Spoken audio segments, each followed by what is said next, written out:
Pregame.com.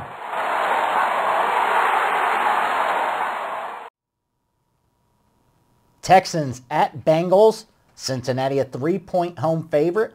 Totals 38. This is my pick. I think I'm going to surprise some people here. I know Houston has covered one and pretty much covered 6 straight.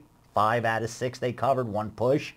I like them to do it again. I think this is a winnable game for them. And more importantly, it's a huge game for them. They're tied right now at 9-3 with New England, the Steelers, Baltimore.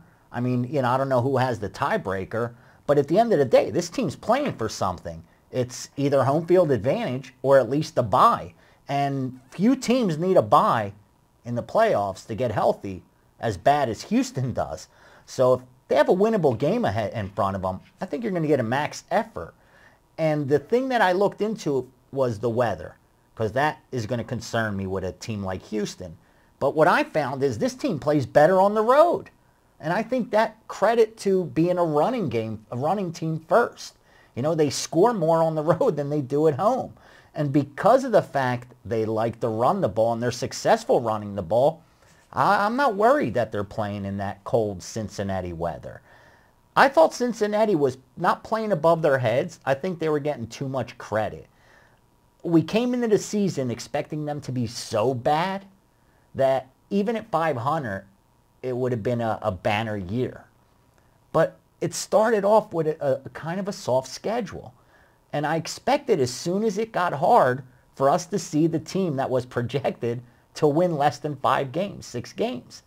And if you see over the last few weeks, they have not looked like the team that was getting a lot of hype earlier. And why? Because they played good teams. They played Pittsburgh twice. They played Baltimore. Their only win was against Cleveland by 3 at home. So I'm not sold on this Cincinnati team. I know they're still in the playoff hunt. That's what I keep hearing about, keep seeing on ESPN, how this team's still in the playoff hunt. I don't think that's going to be the case for long. I like this Yates kid for one reason. He rolls out because they have such a successful running game. He doesn't have to stand in the pocket. If you get me a third-string quarterback in his first year who has to stand in the pocket, I'll bet against him regardless of what the number is. But you put him in an offensive set where he gets the chance to roll out and not have to be a pocket quarterback, which is exactly what Foster and Tate allow him to do with that play action. And I don't see why he can't be successful again. Before we get into the handicapping of the game, at least from my point, I just want to welcome you back. You weren't here last week. Thank you. I just hope you didn't spend the whole week that you had off searching for that hat. But Tebow jersey. I was hunting down a Tebow jersey. Well, they're probably sold out everywhere. Because to be honest with you, we've both been on them a lot lately. We have been riding them. If I wish I would have kept that one secret. Well, yeah, it's still out there. It's getting to the point now where some people are starting to believe. The market's catching up. We jumped on that train pretty fast. Weeks so it's worked out well for us. But yeah, I'm in agreement with you on this game. I like Houston. Not only have they won 6 straight, they've won those games by 7 points or more. So they're winning those games in real strong fashion. In fact, none of the last 6 opponents they've played have scored more than 14 points. It's the defense that's done really well. The Cincinnati offense started the year. They were pretty impressive offensively with the rookie quarterback and all. But now they're starting to struggle, and a lot of it is the strength of schedule. One setback for Houston here is they do have a 2-game lead in their division. And you take a look at their schedule coming up. The next 2 weeks they play Carolina and Indy. And then they end the season against Tennessee, which is the team that's behind them. But I do a lot of work with the first halves, which I always say. And you take a look at first half action. Cincinnati, the last few weeks, have been outscored in the first half by 21, 10, 7, 7, and 10 points the last 6 games.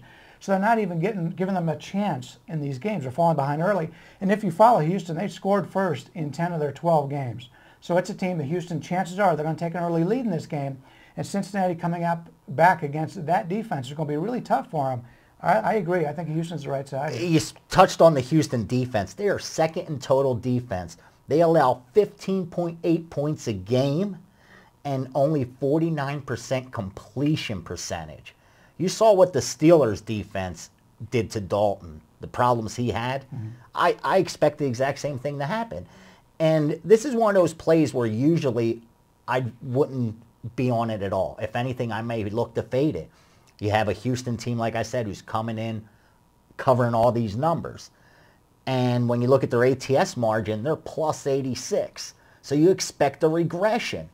But since he's plus 30 as well, and we're already have seen that regression. They were a lot higher, especially before the Steelers game, in ATS margin. But what I'm driving at is the reason I think we're still able to get some value on Houston is because of the injury factors, because we're down to a third-string quarterback. Otherwise, I really don't think they would even be a dog in this game. Personally, my true line says that the wrong team's favored. I made Houston -1, even after the adjustments. I didn't think the change from Leinart to Yates is that huge. I know Yates isn't an established quarterback by any means, but I don't think the drop-off is that huge from Leinart to Yates because of what he's being asked to do, what kind of offense he's running. Now, if you put him in the New England Patriots offense, it's a different story. Your quarterback has to control the offense. But here, where you got Foster and Tate, great defense. And great defense, exactly. You're not asking too much of him. So when you look at the line that I say I had made Houston 1, at Vegas rankings, they have Cincinnati 1.5. So I disagreed with, Johnny Avello and the other guys that contribute to their rankings.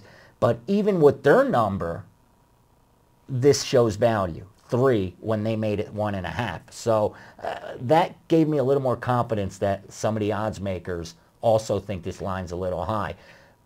Speaking the books, they expect balance action. This is one of those big games for them. So they expect to get just as much people fading Houston because they've won so many in a row. People, the do factor, seeing all those covers. Nobody wants to jump on a team. They'd rather fade it for some reason. Don't ask me why. And Cincinnati at home laying a field goal in a must-win game for them, being the playoff hunt. So I got to grab Houston.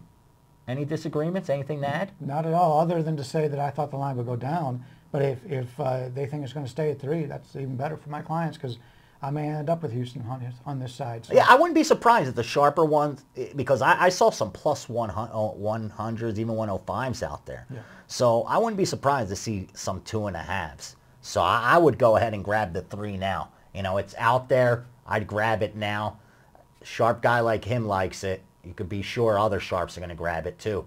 That's the pick, my play, Houston. We'll be back with Brian's pick, and then we have 2 best bets coming your way. But next is San Fran, Arizona.